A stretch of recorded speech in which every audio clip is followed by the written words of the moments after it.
Coucou la famille, bienvenue sur la chaîne. Heureux de vous retrouver aujourd'hui pour une nouvelle vidéo. Alors aujourd'hui, on est là pour parler de la victoire du Real Madrid, victoire 2 buts à 1 face à Villarreal. À Villarreal, on sait tous que se déplacer à Villarreal, surtout dans ce stade, c'est une victoire assez compliquée. Mais quand même, aujourd'hui, le Real Madrid a su faire la différence avec quand même un 11 où on peut dire qu'il y a eu une certaine rotation. Vinicius aujourd'hui a été mis sur le banc. Fede Valverde a été replacé au niveau du milieu de terrain. Lucas Vazquez a été titularisé sur le côté droit. Et Brahim Diaz a été titularisé au niveau de la ligne offensive. Forcément, le Real Madrid s'en sort aujourd'hui après un début de match assez compliqué parce qu'il a fallu que Villarreal marque un but sur corner de la part de One Foyt. Suite à cela, le Real Madrid s'est réveillé et on a eu droit à quand même une bonne période de Kylian Mbappé qui quand même sur deux actions a pu marquer deux buts permettant de faire la différence.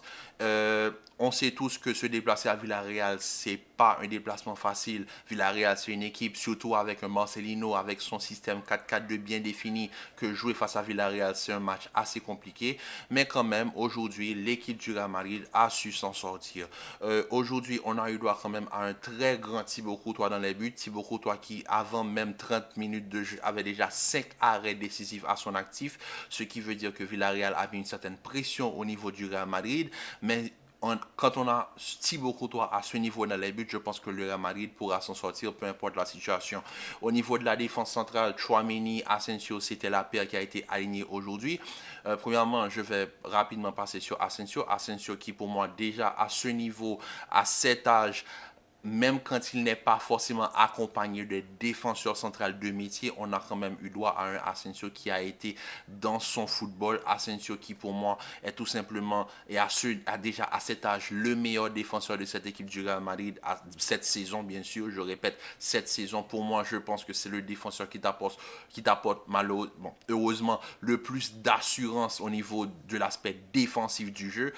Chouameni associé à lui aujourd'hui, Chouameni n'est pas forcément un défenseur central de métier. Donc Chouameni avec Asensio, c'est pas forcément une paire qui est ultra complémentaire, mais on a pu quand même voir que c'est une paire qui t'apporte pas forcément une assurance défensive, mais il t'apporte une solidité. Chouameni, quand il est à ce poste de défenseur central, il dézone beaucoup moins, ce qui amène cette assurance, sachant que tu as deux joueurs derrière et deux joueurs qui sont très bons à la récupération. Donc Chouameni et Asensio, ils se sont plutôt bien sortis et je pense que c'est l'une des raisons, vu que Chouameni n'est pas forcément un défenseur central de métier et que Asensio c'est encore un jeune défenseur, c'est pour cela que en début de match, Thibaut Courtois a énormément encaissé le tir, mais quand même, comme je l'ai dit, quand tu as un Thibaut comme ça, à ce niveau dans les buts, tu peux être tranquille. Au niveau des latéraux, Lucas Vazquez à ce poste, Lucas Vazquez n'est pas forcément un latéral, donc quand il est à ce poste, on ne peut pas le juger comme étant un latéral. Donc Lucas Vazquez, je pense que globalement dans son match, il a fait son match. Offensivement parlant, il était présent sur certaines phases offensives. Défensivement parlant, c'est encore très léger, mais je pensais que suite aux performances de Fede Valverde, Fede n'allait pas quitter le côté droit. Mais bon, Lucas Vazquez est de retour, donc forcément, Fede est replacé au niveau du milieu de terrain pour réavoir ce trio au niveau du milieu de terrain. Et Lucas Vazquez est replacé du côté droit. Et Lucas Vazquez, défensivement parlant, comme je l'ai dit, c'est très léger.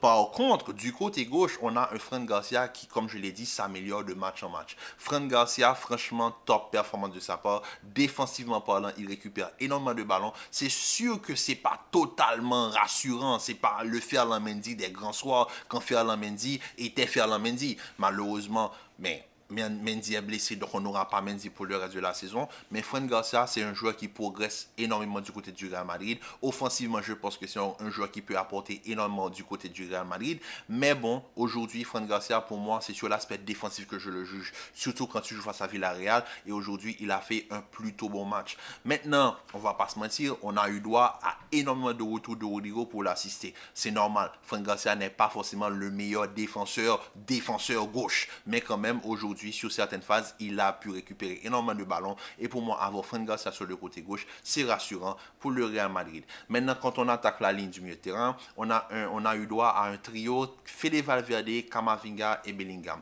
Du côté de Fede Valverde, je pense que Fede, peu importe là où tu l'alignes sur le terrain, Fede va t'apporter cette grinta qu'il te manque. Fede à latéral droit, ça passe. Fede ailier droit lors du ballon d'or de Benzema, ça passe. Fede milieu de terrain, ça passe. Fede apporte cette grinta au niveau du milieu de terrain. Il apporte énormément de vivacité. Et avec Camavinga, ils font la paire.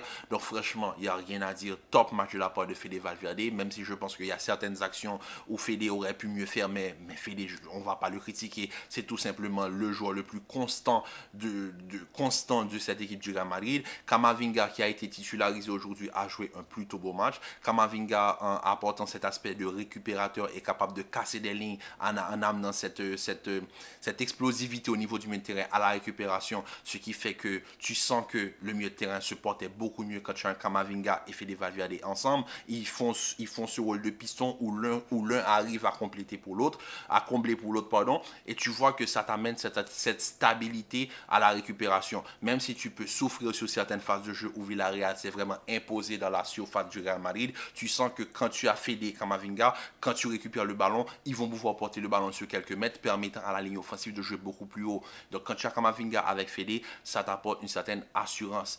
Comme quand j'analysais la paire Asensio-Tchouaméni, où tu te dis que ce n'est pas forcément les défenseurs qu'il te faut, mais tu sais qu'à la récupération, ils vont être dans leur bulle, ils vont pouvoir faire ce qu'ils aiment faire, c'est-à-dire récupérer des ballons. Et quand tu as Camavinga et Fede Valverde qui, eux, quand ils récupèrent des ballons, aiment casser des lignes, tu as ce système-là de piston qui fonctionne très bien. Donc je pense que là, on peut dire que ça a fonctionné face à Villarreal. Maintenant, Bellingham, pour moi, ça devient un joueur très compliqué à analyser du côté du Real Madrid, sachant que Bellingham a ce rôle de piston, le rôle de électron libre, le rôle d'électron libre où tu vois que sur 3 phases de jeu, il occupe 3 postes différents.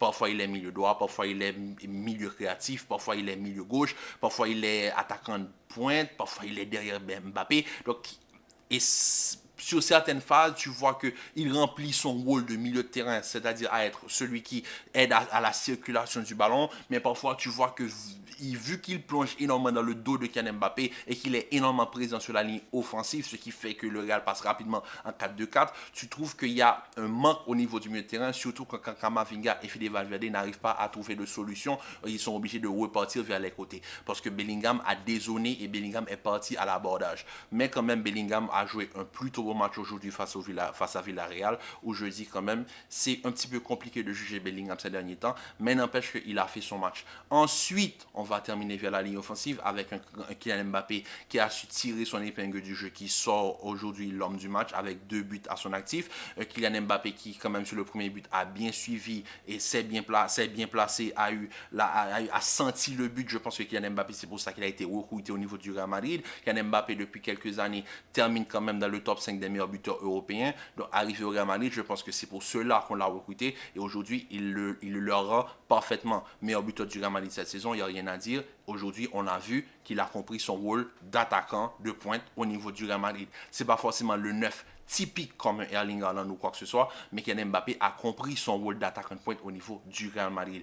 Ensuite, quand on regarde le deuxième but, c'est une initiative individuelle. Oui, effectivement, au début de l'action, il y a la passe qui casse la ligne défensive du Villarreal, ce qui permet que l'attention a été plus portée vers Brahim, qui redresse la balle pour Kylian à l'entrée de la surface, et Kylian n'a pas eu que Kylian comme étant un attaquant, a senti le but, a vu l'espace et a enchaîné avec une frappe au deuxième poteau. Comment vous dire? C'est ce qu'on attend de la part de Kylian Mbappé au niveau du Real Madrid. Ensuite, Brahim Diaz, pour moi, c'est peut-être la seule déception de ce match. Brahim, quand tu joues face à Villarreal, tu vois que tu ne le vois plus sur le terrain parce que c'est le joueur qui va plus briller quand l'équipe d'en face joue beaucoup plus bas. Comme par exemple face à l'Atlético, Brahim t'apporte ce côté de percussion. Malheureusement, face à Villarreal, qui est une équipe qui va t'imposer un certain rythme, Brahim est automatiquement passer milieu droit où il aidait énormément Lucas Vazquez, tout comme Rodrigo aidait énormément Fran Garcia sur le côté gauche. Quand tu as une équipe comme Villarreal qui, eux, ne vont pas rester derrière et vont venir jouer leur football, tu vas voir que Brahim et Rodrigo sont beaucoup plus absents sur le terrain. Mais ça n'empêche que Brahim a su être présent sur certaines phases de jeu et ce qui fait que je dis que Brahim, c'est peut-être la seule déception dans le sens où Brahim, on le connaît tous, on aime surtout Brahim pour ce côté où il arrive à faire la différence par ses percussions. Malheureusement, aujourd'hui, on n'a pas eu droit à cette version de Brahim Diaz, mais je pense que l'adversaire est pour beaucoup dans ça, en fait. Parce que face à Atlético, on avait eu droit à Brahim Diaz, mais aujourd'hui, on a eu droit à Brahim. Voilà.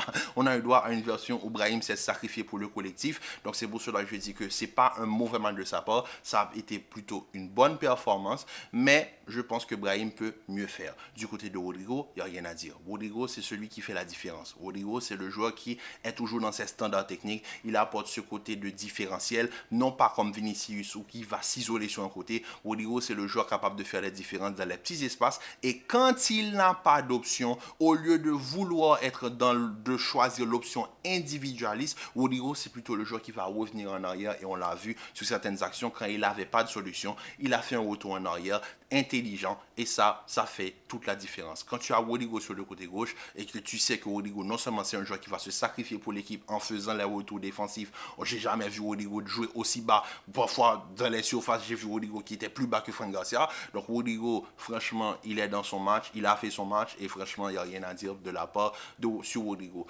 Ensuite, les rentrants aujourd'hui, bon, comme à notre habitude, on a eu droit à l'entrée de Vinicius à la place de Brahim. On a eu droit à la fameuse au changement assez on va dire, surprenant, la rentrée de Modric à l'heure de jeu. Et ensuite, on a eu droit quand même à la surprise du chef aujourd'hui avec l'entrée de Arda Güler qui a joué 10 minutes aujourd'hui face à Villarreal. Voilà, donc les rentrants, ils ont tenté d'apporter quelque chose. Je pense qu'en faisant rentrer Modric, on était plus dans l'option de gestion. Quand on fait sortir Rodrigo et on fait rentrer Modric, je pense qu'on a décidé que le score était à notre avantage. Maintenant, il fallait juste gérer et temporiser. Donc, je pense que c'est dans cette optique-là que Modric est rentré. Arda, quand il est rentré, il a tenté une occasion à la 86e. Et au lieu d'avoir des coéquipiers qui le motivent à lui dire, OK, c'est pas grave, tu rates, mais c'est pas grave.